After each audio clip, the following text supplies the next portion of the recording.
All right, we're going to go to West Virginia. I think it's fascinating when we find ancient writings in America, and these I'm going to date somewhere between 7 and 900 A.D. They are Celtic writings. They are from the Celts of Europe, and you know, water was the freeway of those generations. Water usually provided transportation, that is to say, means of the roadway for transportation. Water provided fish for food, as well as game must always come to water along rivers and so forth. And man must have water to live. So needless to say, man got along quite well on the waterways, including the ocean.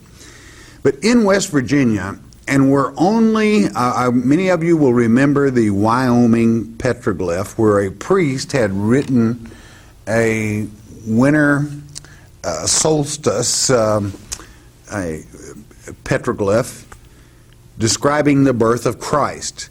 Well, we're going to be approximately 2 to 3 miles as the crow flies, we'll say, from that spot. So I have no doubt in my mind that it is the same priest that wrote this particular petroglyph in rebus.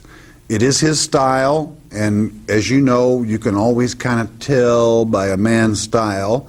And it would seem that he had discovered quite a find here in this particular area. But how good West Virginia is, such a beautiful state with sufficient water, and yet not that far away from some major waterways, whether it be the Atlantic or rivers leading there too. A lot of rivers in this particular area, and much wildlife.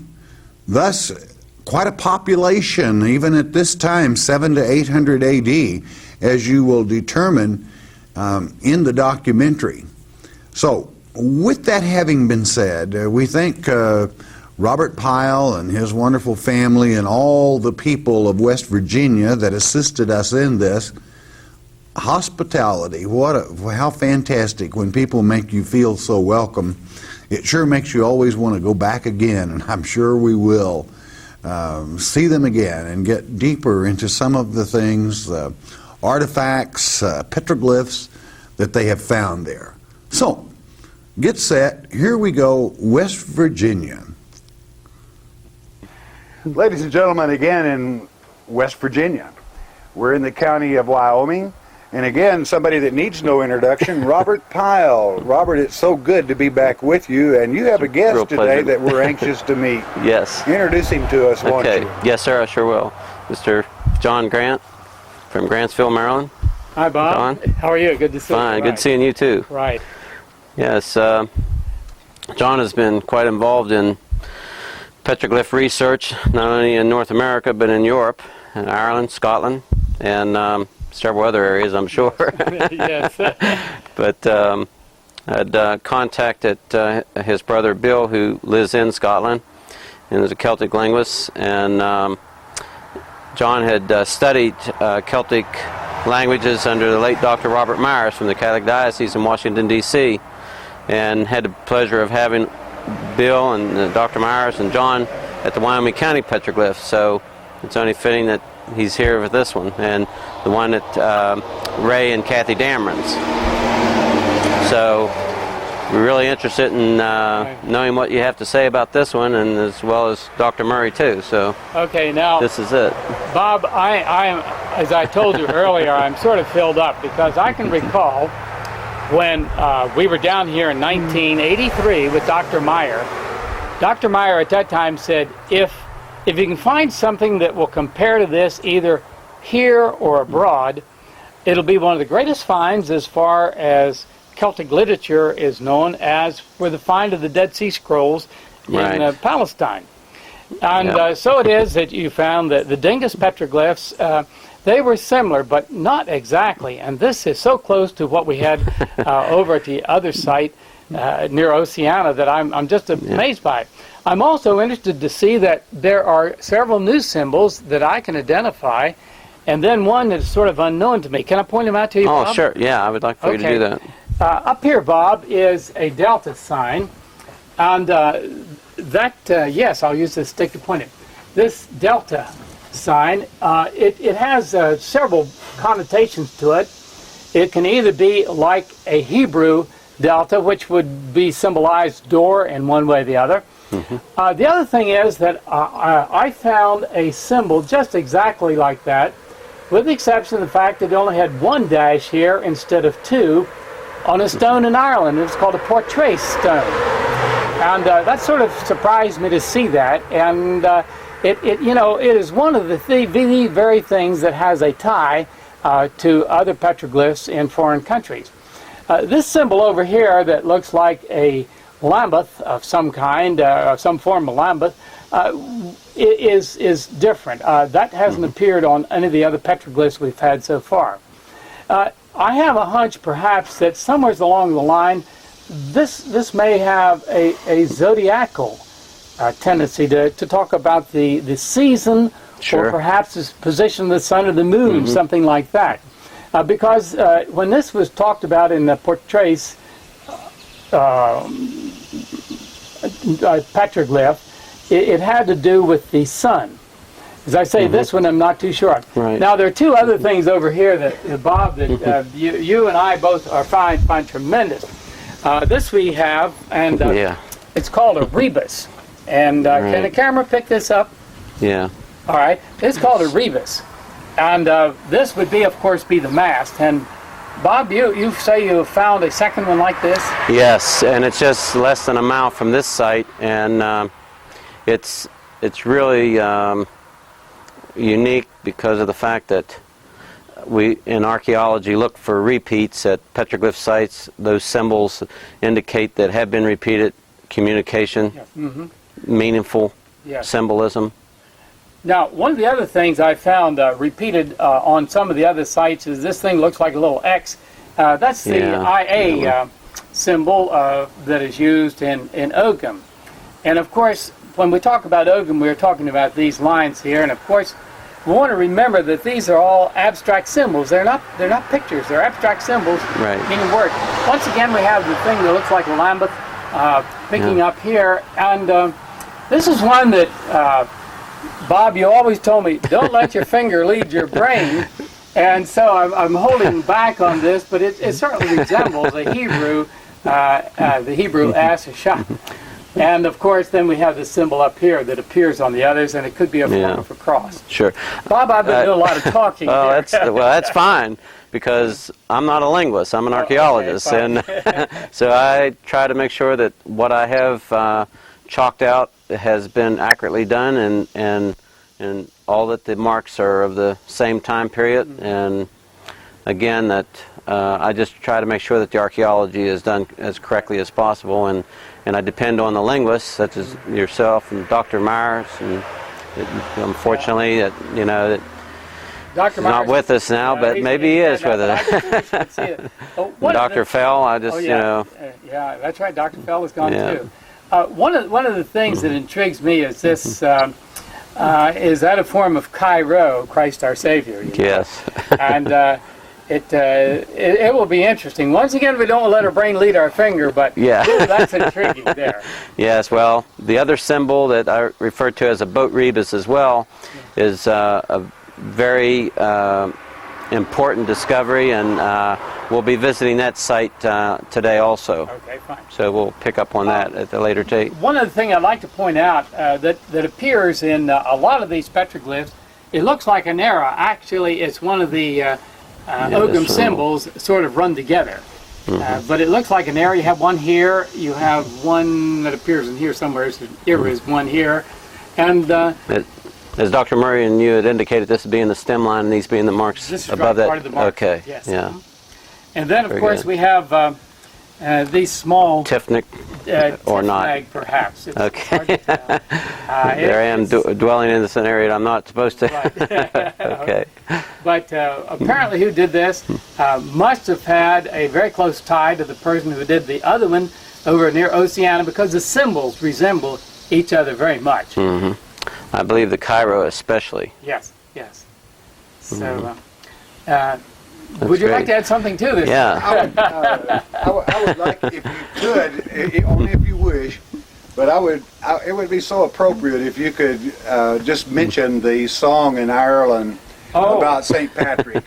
Let him have enough room to give us. Okay, fine. Yeah. Right, and if you would just draw attention back to the Cairo and share that with us. One of the songs that so many of the Irish monks seem to use, and is still used in Ireland, and it has to do with the ship, and it's sort of the idea of perhaps Jesus is my pilot, because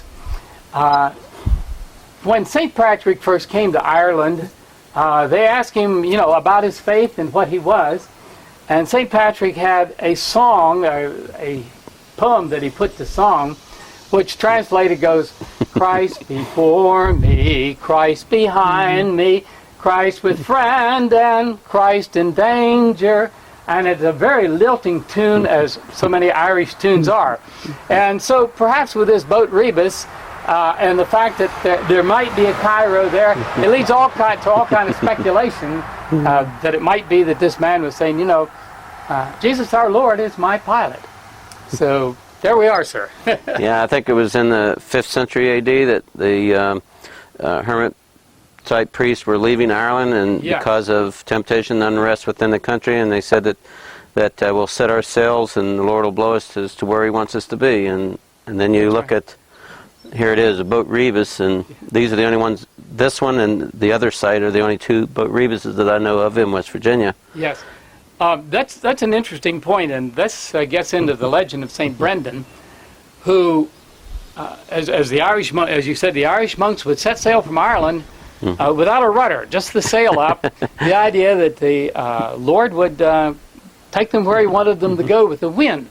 And it's an interesting thing, because when you get into the Viking runes and translate some of these runes, you find out the Vikings are saying, because they got to Iceland and they got to Greenland, and some of the islands as you come across the North Atlantic, they will always say the anchorites were here before us. And this was the common term given to these Irish monks who wanted to live alone. They were called anchorites, and it's a very old term that comes from the eastern part of the Mediterranean. Yeah. So. Okay. Beautiful. Thank you. Is that all right? That was beautiful. Okay. Great. Fine. Yeah, it is a really important discovery, both of the sites, I think. Robert, do you have anything else you'd like to say about it? I hope that we can continue doing research. Oh, we can tell you. Over when we're in the ground is when we'll stop. I know that. And then someone else will take our place. Yeah. Do you think there's any possibility that this could be a sunburst here? Yes, I saw that. Yeah. There is some damage here, probably from something falling above. Yes. But I believe this was more of a sunburst here. What I think is an unchalked symbol that is right, we looked at that just right above your finger. Yeah, there is like a square area there. And it looks very much like the other one, which is the photograph you have of the one down the way. We had conducted some light shadows here with the flashlight lighting at that early time that we were here, and you can see some distinct markings, but again, one doesn't want to really hurriedly mark these out. Exactly. So, I mean, I was very tempted to do so, but I just feel that when there is a question, then we'll mark those in charcoal. But again, even then, I would rather have scholars like yourselves and to look at them, and then you tell me, and then I'll look at it and look at the weather pattern. I'll look at the association with all the other symbols as to see if this is of pretty much the same time period. I look at the manganese patina that's over the entire surface area, something that's recent like this one right here. This is very identifiable being recent. I didn't chalk this out, but you can see where it has been damaged, possibly due from a bullet, probably 22 or something like that. So unfortunately that's the situation with some of the petroglyphs, that they're quite vulnerable to the public. But These ships, those stands out. This is absolute. Yeah. That's- Yeah. Well, it will be interesting to do more research, continued research on this, Yeah. because there's a message here, I'm sure. That, I think so. This was one of the areas that really fascinated me. Was this area here has been very purposely rubbed, and it's very indented, and it's similar to the situation at the Dingus site, and then the large groove and coned out area there. Yeah, that's been purposely done as well. And as to how it's associated with, or if in fact any association, is just something that will have to be looked into. But if this should be a sunburst, it might possibly have something to do with an alignment. okay, Just possibly. It might be a mark the for property alignment. owner had mentioned that the sun does shine in here, and there is a good possibility that may be another winter solstice astronomical alignment. So these are things that'll have to be, checked. Did I Or tell you should what be. I tried to work out with Bob up at the Oceana petroglyph? I went up there then in the summertime. I checked with the Naval Observatory about the azimuth of the sun, and if it came through the same notch in the hill, you see the opposite of the summer solstice is St. John the Baptist. And I wondered if perhaps St. John's, there might be a grotto to St. John's also, as well as to the one to our Lord up there at Oceana. Yeah, I couldn't really find anything, but then it didn't do that much tramping around. As I say, I was worried about snakes and so forth, and I only had a few hours, but I found a little hillside where it might be possible that it would be. Wow. Yeah. Well, that's just part of everything, is that not leaving anything uncovered and trying to explore and test every idea that one has. So.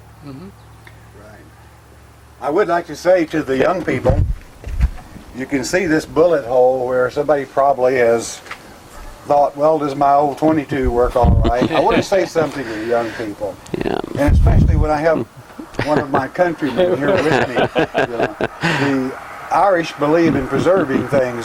We had to. But this is heritage. And when you come across something like this, call attention to an archaeological department, to a local university, or to one of the epigraphic societies, or even the Irish embassy itself. When you see markings similar to this, don't destroy them. Don't add to them with your initials or names. There are many bare rocks in this nation that can still afford room for your name, but not near one of these ancient petroglyphs. They are our historical heritage, and so very important. And we seem to have a people that migrated through this general area, a priest because he thinks as a priest, most likely, but protect them and help preserve them. Again, as I state, it's far more rewarding to maintain our heritage than to destroy it. Think in those terms. So, there you are, a fantastic work. And thank you for being here with us. Yeah. See, it's like here in southern West Virginia, it was documented in the 1700s of 11 prehistoric stone dams that were 100 foot high, that had 1 foot by 18-inch square or shaped stones that made up the dams. And there was also, it was documented that there was a mound positioned on the top of one of these dams, these real prehistoric dams. And one of them was up at Clear Fork area here, which is only about 12, 14 miles maybe, but I had looked at some of the possibilities geologically, and there is one area there, and the Corps of Engineers, when they were testing to put in a power plant, they found that there was 100 foot of alluvium within that area, in that valley area, and there's ideal situation there, topography-wise, to have blocked that up and created a lake. We're located in Wyoming County, West Virginia again, and it's just a mile from the other site that we just left from. This is Ray and Kathy Dameron of Wyoming County, and this is their discovery. This is another petroglyph, and again, it's very similar to the other site that we looked at that had a boat rebus. And me just being an archaeologist and not a linguist, I still think that it's most likely a boat rebus. And it's been, what, about 12 years ago, isn't that right, Ray? 82. 82, okay, yeah. And back in 1982, and Kathy and Ray, they came down here, and their two of their boys, and excavated a large proportion of this rock shelter. And in doing so, had encountered a human skeleton. It's trying to be recovered again so that it can be studied and documented and then re-entombed.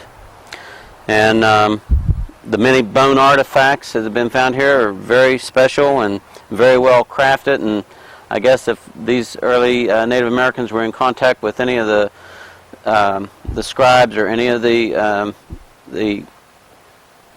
missionaries, the priests that came through this area, that's what I would expect to see in the artifact record, are very well shaped and a variety of quality tools. From the area that most likely these people would have come from, I find the rub spots interesting because that makes it a cup, possibly. And of course, cups always had to do with mining. So were they mining some? There were no rings, but it's something that at least can be taken into consideration. Sure. Plus we have M's as well, or the Christian sign would be pi, and we know what that means.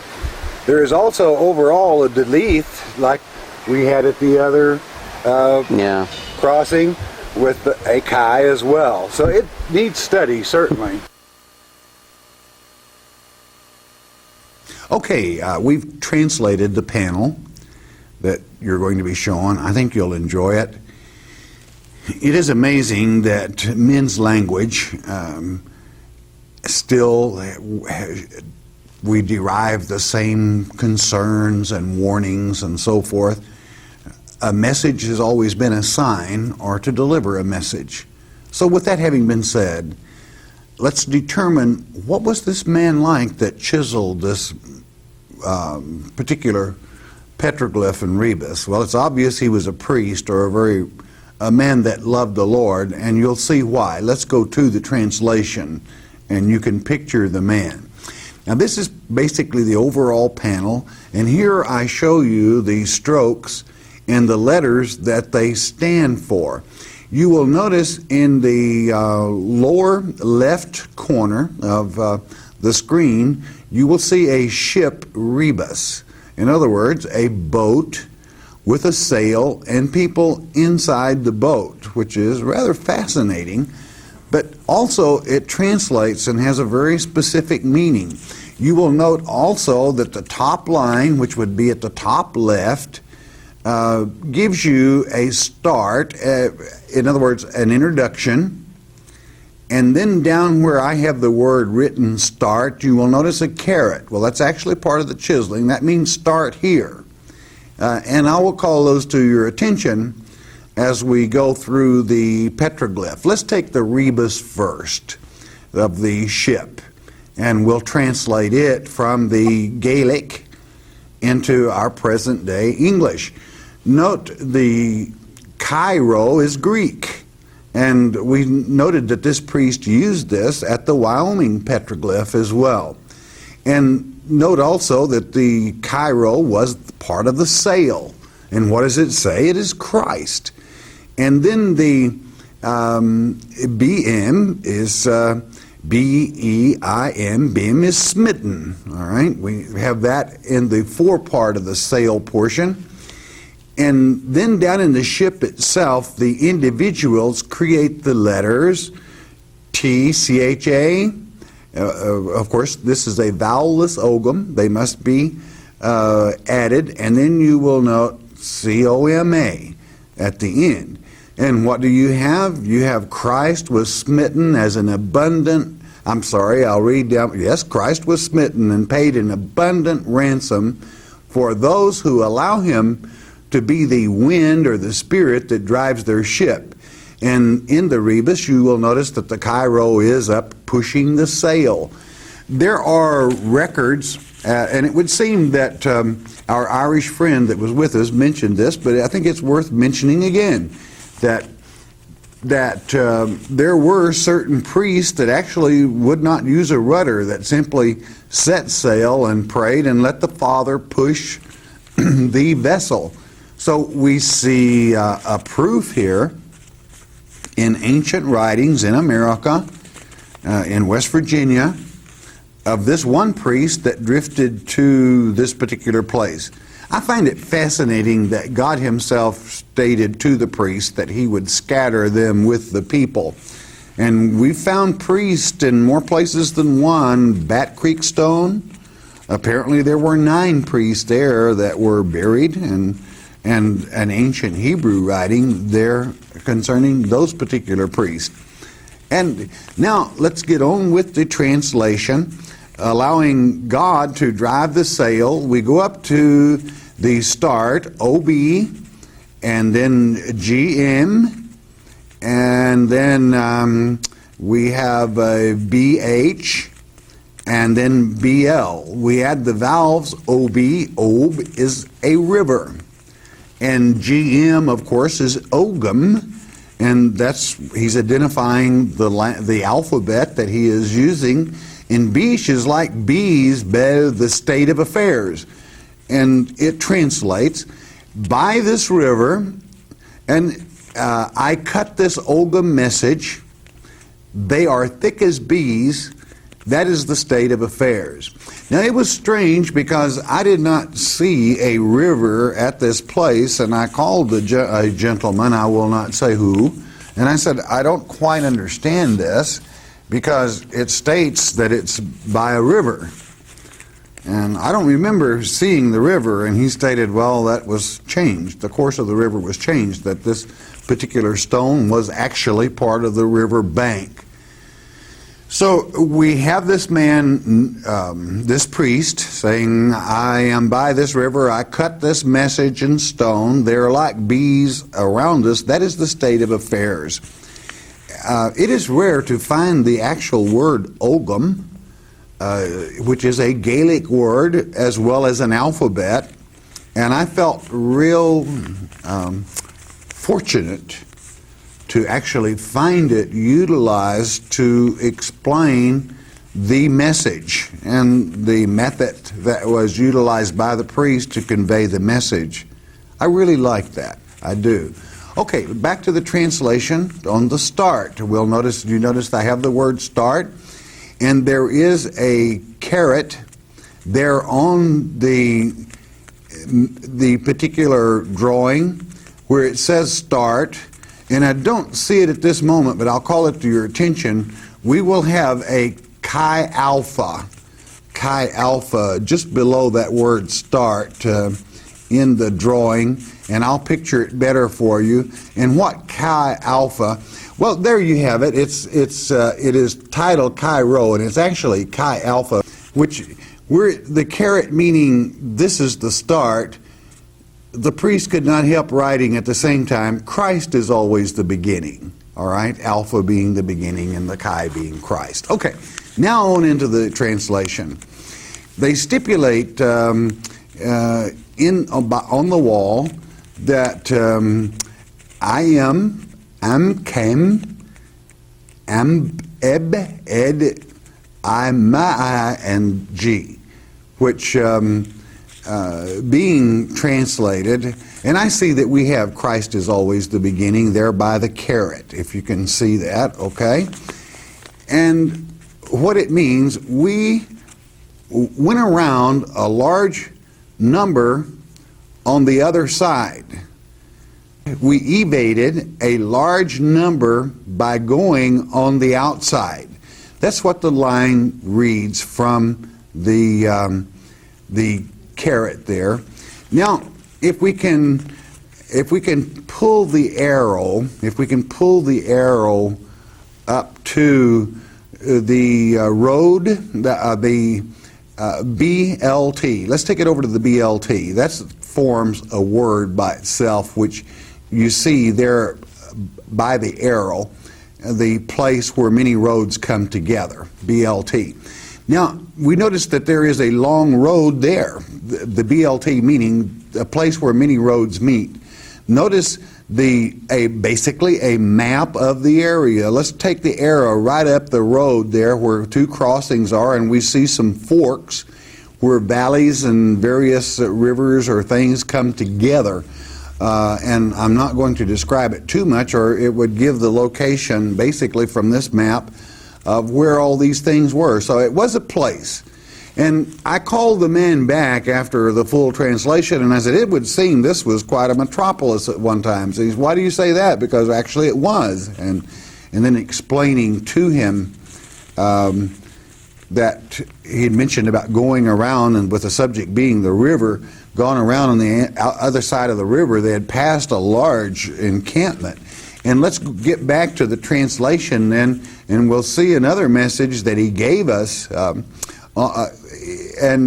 back of the boat, right at the back of the ship, we begin to read, Boga Boga Mal, and it says, bows, and this word Boga, Boga means weapons, all right? Weapons, bows as weapons, not certainly bows on a package.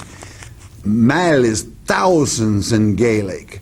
And double M is all around you on every side. So we see then the little cross. I don't know if we can bring the arrow in where that little cross is there by the L. Can you do that? Right down over there. End of message. So basically, beginning with the carrot and ending with that little cross. How fascinating this particular pictograph with a rebus by this priest. He was happy. He came there for converts, and he found lots of them. If we can, I would like to have the picture back again to show you that there's more rebuses than one in this. You remember the bows? Well, when you notice the letters, the G and the B, that's drawn like a bow in the actual translation. You will notice that the BG, and then see the G's. G is two long strokes across the stem line, and it's like a bent bow, like it's drawn. So in a sense, we have a rebus there, and it is beautiful when we see messages left from long ago. There's a great deal more work to be done on this translation, but this is the main message. Christ in our sails drives our ship. Christ in our sails brought us here. And there's thousands of them to convert and work with. But bows, thousands of them, and they're all around us. This is really an intersection. This is a place where many roads come together. And historically, it is said, and I wish Robert Powell could relate this story, but that's not going to be possible for this particular documentary. But he related that up on one ridge, which would be just behind this petroglyph, the Indian population reported that there were Celts, well, they didn't use that terminology, whites, I'll put it that way, that lived on a ridge by there, and they were very feared. That is to say, feared as far as attacking them. But evidently they coexisted for quite some time here. Travels in America. Many might say, well, what does this have to do with God's Word? Everything. It documents that God's Word is true. That, yes, Christ is the beginning. Yes, if Christ drives your sail, in other words, if Christ is the captain of your life, you're very blessed. And As you can see, this man was not disturbed too much that there were thousands around him. And we know where he felt his protection came from, utilizing common sense and yet diplomacy, and the ambassador of all ambassadors to help him get along with people, the Holy Spirit. Very familiar with it. I felt very pleased and impressed that this man allowed Christ to be at the top of his mast, but also at the top of his very letter. That, yes, the message begins here, but Chi Alpha, Christ is always the beginning. That's where it always begins. What a beautiful, wonderful message, chiseled in West Virginia. I hope you enjoyed it.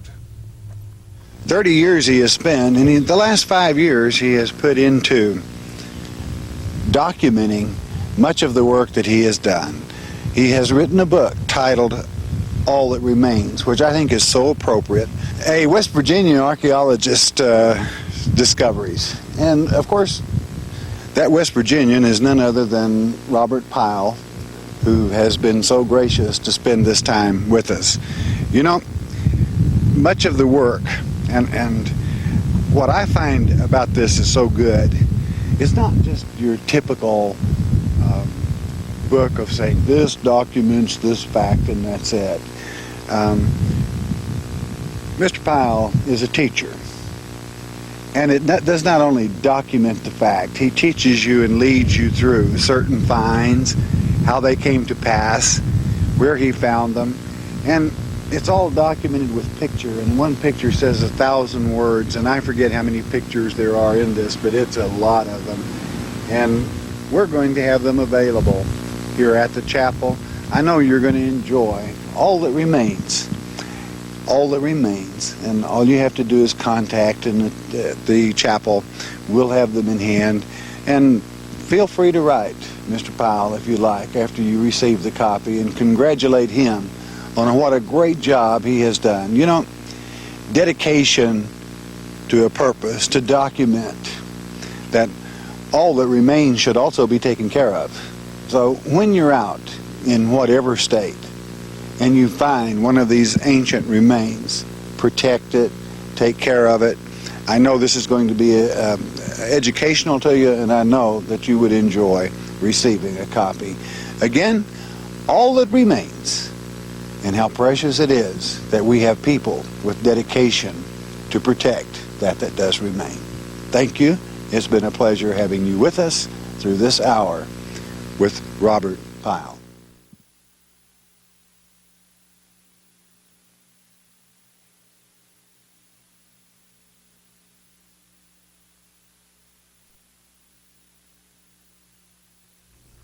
It's always a thrill finding Ogham about this nation. We're going to go to New Mexico, across the country, practically from the first Ogham mentioned, and we're going to go to that great state of New Mexico, up away from the Rio Grande, not all that far, but certainly not on it. And we find some Ogham where a group of people evidently had spent some time. It was a place of worship. I think you'll enjoy it, and we'll translate and give you the translation. Strange thing, you're going to find that they had created something hundreds of years before, and there were mortars that were very deep there, that's where you grind corn, and yet it's a desert-like. And then we see why, and we can explain why corn was growing there quite openly. Not only change of weather, but because of man's help. Okay, let's go to it if we may. Okay, folks, we're guest of Gene Ballinger again, whose residence in Hatch, New Mexico, as the Courier newspaper, as well as an organization I wanted to talk to you a minute about. Gene, thanks for having us as guest again. It's a pleasure being here with you. Thank you. And we'll ask you to explain this petroglyph here to us, if you would. All right, sir. These are our Membri Indians who came into this part of the country about 950, and left about 1100 AD. These are pecked with other stones, but they are petroglyphs. And you can see this is the circle, basically circle of life. But the footprints that you see are varied sizes, which we assume to be male and female and child. And the footprints come up, follow across this boulder, onto the next boulder, and follow directly up to there are caves above us. And these go directly there. Although they're pecked in the ground, they give it a message. And behind us are the remains of two memory pit houses, which directly associate to this. Above us, we have more memory and some that may not be, we don't know. But each one of the petroglyphs has a direct and distinct meaning, and these people were very religious in nature. Unfortunately, there's a great deal not known about them. This is one of our pet projects with Dr. Murray, and finding these locations and preserving them are of utmost importance to us. All right, the footprints continue from the bottom and come up and follow through to what appears to be an X, which in reality is not, and go strictly and directly on to the caves. Associated with these is a seated figure of some type. These figures, which appear to be swirls going to a head, our best knowledge of this indicates that this is infinity, that man grows, dies, and grows again. There is some graffiti here, we'll forget that. This symbol is the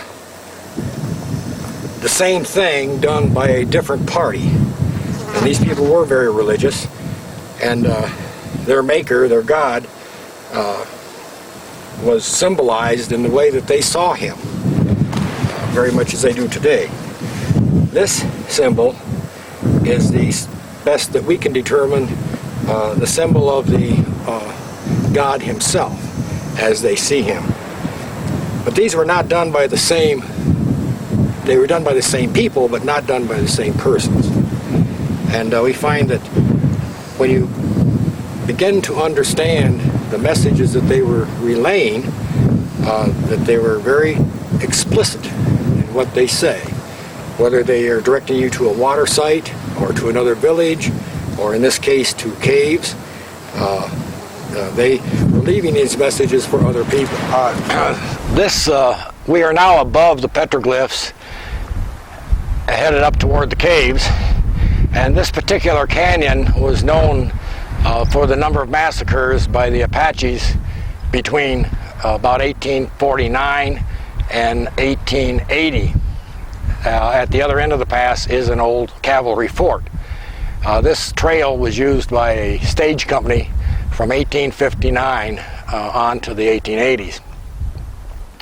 This is a grave site of one of some 500 immigrants who passed through here that were killed by the Apaches. This was Apache land, and they were incursioning on these people, the Apaches, and they were not appreciated. The bones that were left in this canyon in 1851 to 1861 were gathered up by U.S. cavalry, and at that time they counted 500.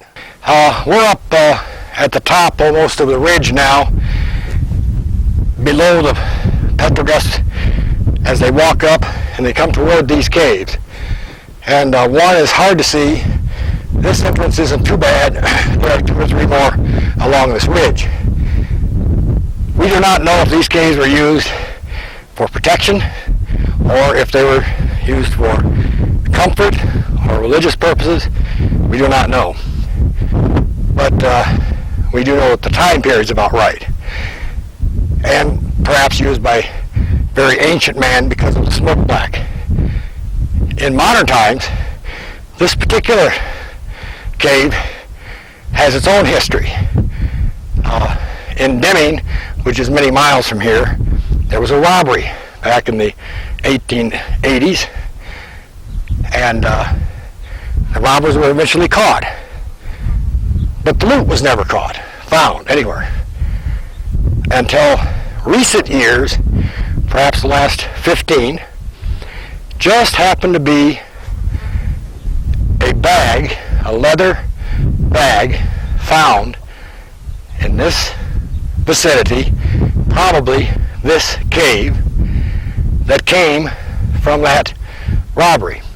We understand that it probably contained a gold coin, and very little is known about who may have found it, but rumor is that he hasn't worked much since. So you never know what happens in this old country of ours. David? Yeah, do you want the top on? Oh, Doc, you do have some Ogun-like stuff in here. It's been incised, Yep. rubbed. Yep, they are not the same. 1, 2, 3, 4. These are to here. This one comes to here. These go down here. I'll be able to read that.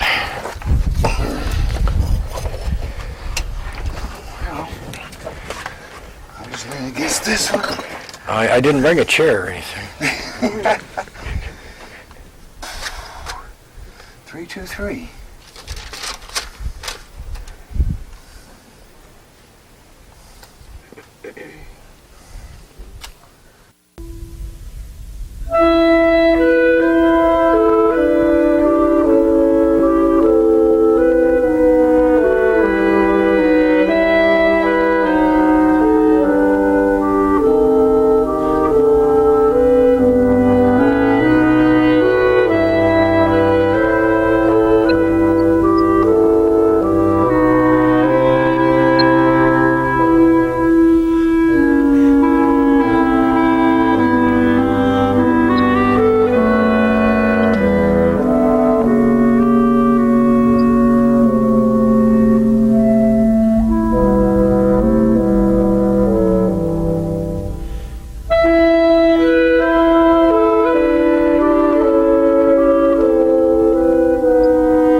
And now we go to the Ogun in New Mexico.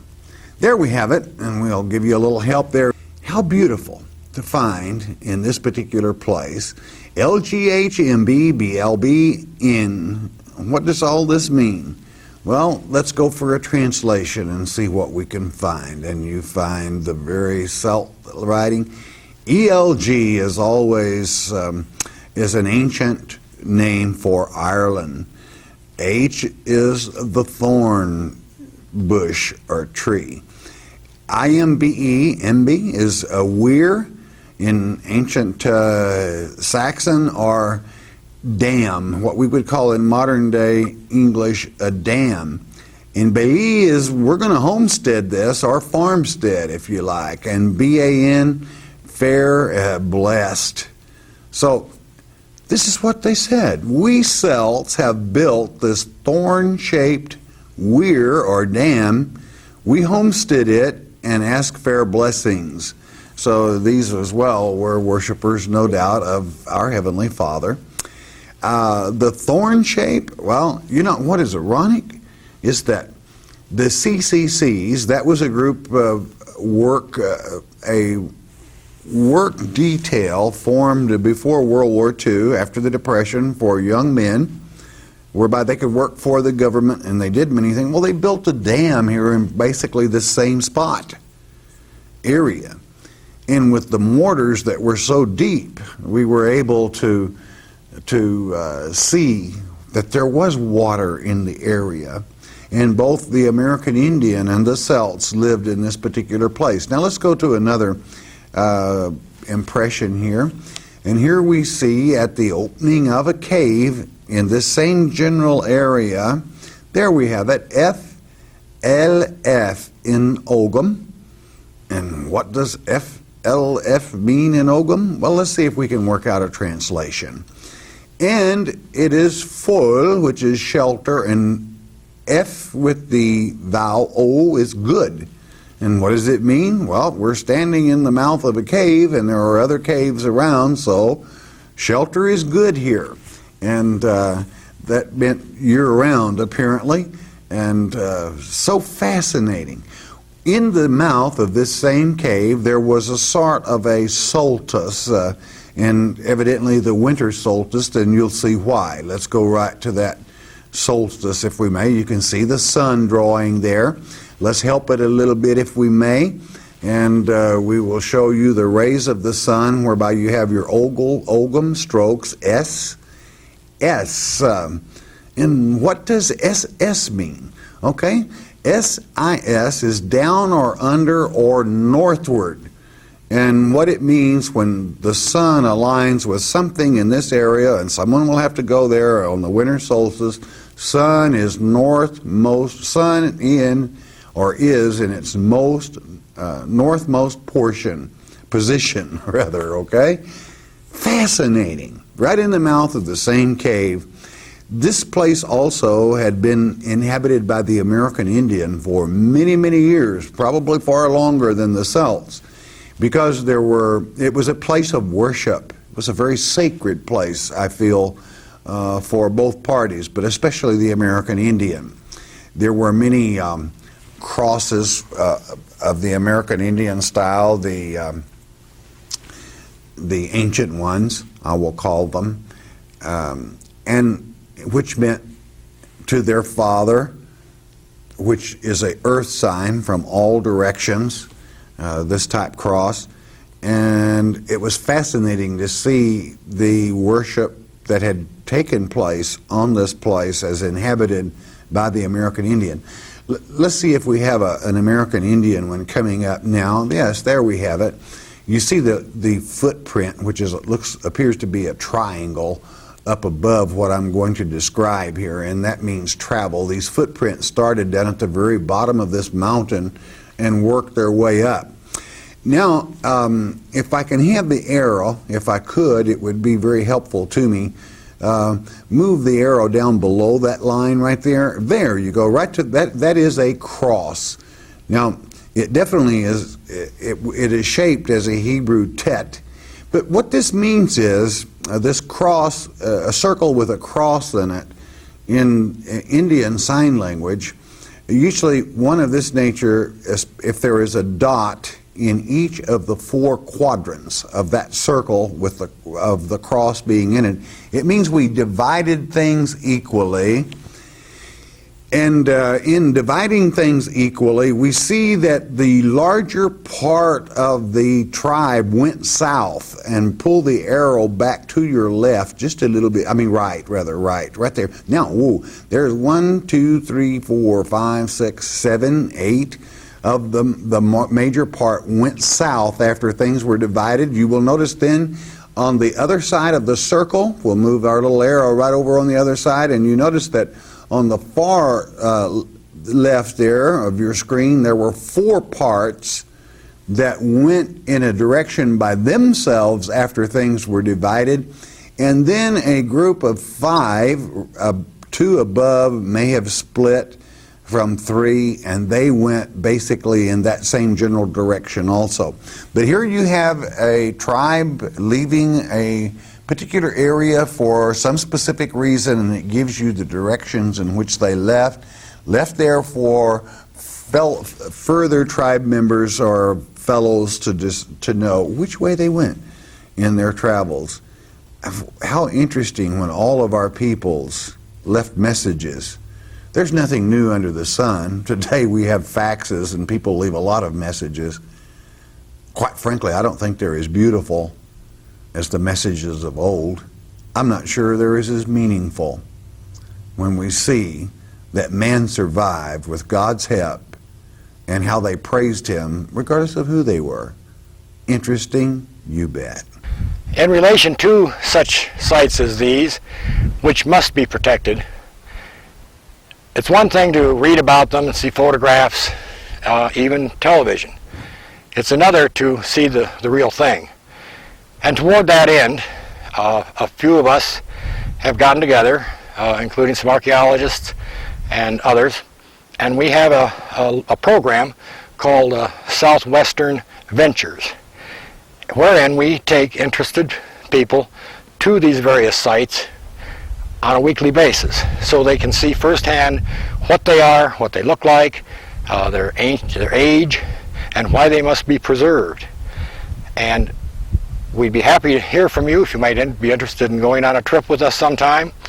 It's a non-for-profit program, not expensive, and if you would drop us a line at Ventures at P.O. Box 813, Hatch, New Mexico 87937, we'll be happy to send you the information. You might well enjoy our Southwest.